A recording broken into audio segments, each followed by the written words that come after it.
When will Big Baby get a title shot? So today we're talking about Jarrell Miller versus Mariusz Wach. And if you like what you hear, please consider hitting that subscribe button. And if you do, jump down to the comments. Let me know you've subscribed. Let's start the debate. So as I say, today we're talking about Jarrell Miller, scheduled to fight on the 11th of November against Mariusz Wach.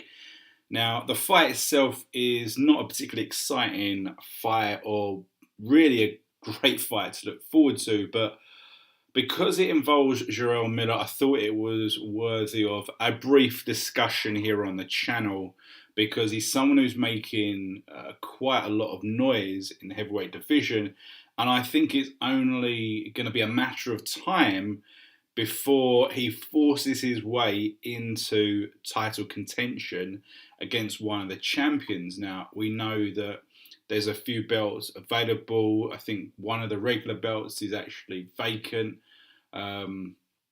So there's opportunities for Jarrell Miller if one of the belt holders is prepared to get in the ring with him. Now, what is interesting about Jarrell Miller is the fact that he is a 19-0 with one draw, 17 by way of stoppage. He's been around for quite some time, since 2009, making his pro debut in the boxing world, and he has not really stepped up to kind of elite level until this year. Okay, there's been a lot of periods of inactivity, so we haven't really seen the best of him, despite a lot of talk. He comes to talk. It excites the fans in that perspective. So, as I say, he's had periods of inactivity and he's fought some real low-level opposition, okay, until recently when he fought Gerald Washington. Now, we know that Gerald Washington had recently challenged for one of the straps against Deontay Wilder, and he was stopped. A lot of people thought that he performed quite admirably in that fight, and that it was a 50-50 fight until Deontay managed to get the stoppage.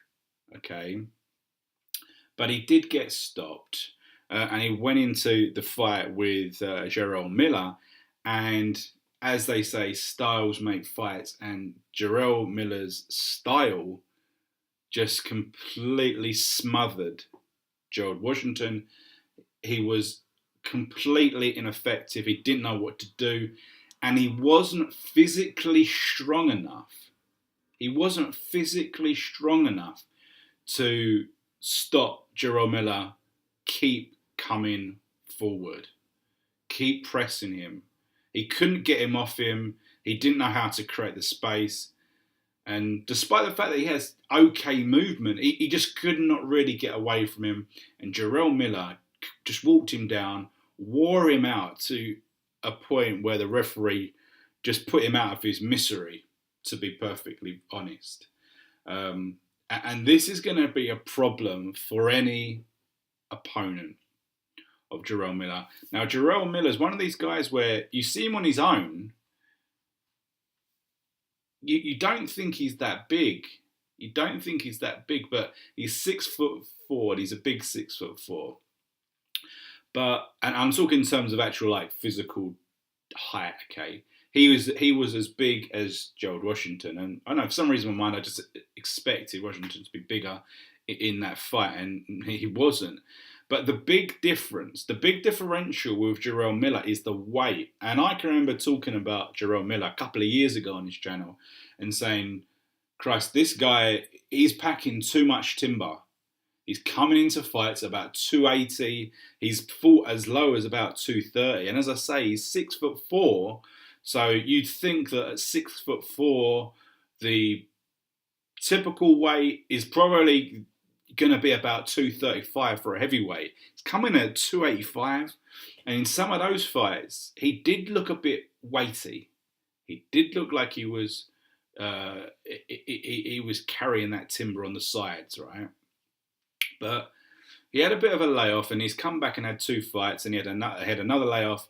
I don't know, in the fight against Washington, he came in at something like 290, or maybe it was even more, 295, and he didn't look too weighty. He was wearing the shorts pretty damn high, but he didn't seem too weighty, and that's a worrying thing for an opponent because he still moved about quite well. He did take shots from George Washington, but we know that George Washington does not pack a punch. Big problem for Washington. Big problem for Washington. Doesn't have a concussive punch. So that was one of the reasons why Miller was able to just keep walking forward. He did take some punches. It was wearing him down himself towards the end of the fight, but that's basically it. I mean, if we just quickly talk about the Mariusz Wach fight, for me it's a non-fight. Mariusz Wach has had 2 defeats in his career. He's fought about nearly 40 times, I believe. He's only been defeated twice, and they were against high-level opponents. We're talking about Klitschko. We're talking about Povetkin. So it's no embarrassment to have those defeats on your record. Both champions, both high-quality operators, both skilled operators, and both devastating punchers, right?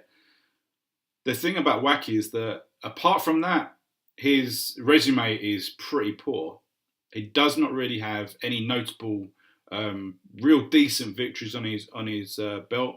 I believe that he was expected to fight Dillian Whyte earlier this year. I think it was Dillian Whyte. That fell through, and my assumption was that Dillian Whyte would win fairly easily, would tire him out, and he might get a stoppage later on, but it would be fairly comprehensive. I think this is going to be the same, and I think that this, I think the Miller Washington fight is going to be a good prediction for this opponent in Wach, because I think Wach very, very slow, very cumbersome, very straight up. I mean, he's not going to be able to create any distance away from Miller. He's not going to be able to get away from him. And I think this could be quite an early stoppage. We know that Miller has devastating body shots. When he gets in close, he's prepared to take a shot, and the overhand rights and the body shots will come in. And I think we'll probably see, I think he'll go down on a knee. The referee will stop it, anything. I think this is what we'll see. So that's just my prediction. I think, what am I going to say? I'm going to say 3 rounds. 3 rounds referee stoppage. That's what I think we're going to see or count out. Okay, so that's what I believe that's going to happen in this fight, and because of that, it's another decent victory. As I say, Wach is a kind of one of those guys who, he's kind of there. He has a decent record. He's obviously fought against 2 high-level opponents. He hasn't really got wins against good deep people himself. Okay, so the merit of this victory is kind of limited, but obviously, presumably, Wach is ranked with some people, so it will help. It's another victory in the belt. It means that Miller's being more active and getting those victories, more stoppages, getting his name out there, okay, which is incredibly important for him in terms of somehow becoming a mandatory. We know that there's a lot of confusing things with the mandatory. We know with Anthony Joshua, he's got these issues with Pulev, with Ortiz, so you don't quite know what's going on. That whole regular WBA strap, what is going on with that? I mean, there's been so many scheduled fights for that strap over the last 18 months. I mean, no one wants it. No one wants that belt. You've got Joseph Parker. I think Joseph Parker would not get in the ring with Jarrell Miller. And Jarrell Miller would eat him up for breakfast, spit him out, and then step on him. I mean, it would be a terrible fight for Joseph Parker. And it wouldn't surprise me if Joseph Parker goes down the route of having a rematch with Hugh Fury anyway. Okay, so there is a bit of problematic situations in terms of getting shots for Miller. But I think he's going to be in it, and I think this fight will lead towards a big fight, and I think that his next fight will be on a big card, which will possibly lead him into contention for one of these fights. But as I say, I have a feeling that he's going to be a problem for anyone. And just going back, something I just thought about, when you think about the size, he's 6'4", 295 pounds, we'll say, okay? You look at Deontay is slightly taller. He comes in at about 225. That's a 70-pound difference. That is incredible.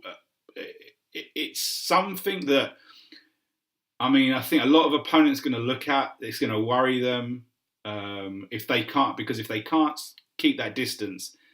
It's going to be trouble. Okay, I just thought it would be interesting just to kind of have a little talk about Jarrell Miller because he is such an interesting character in and out of the ring, and he's got to be moving towards these straps at some point, or at least getting an opportunity against a high-level opponent.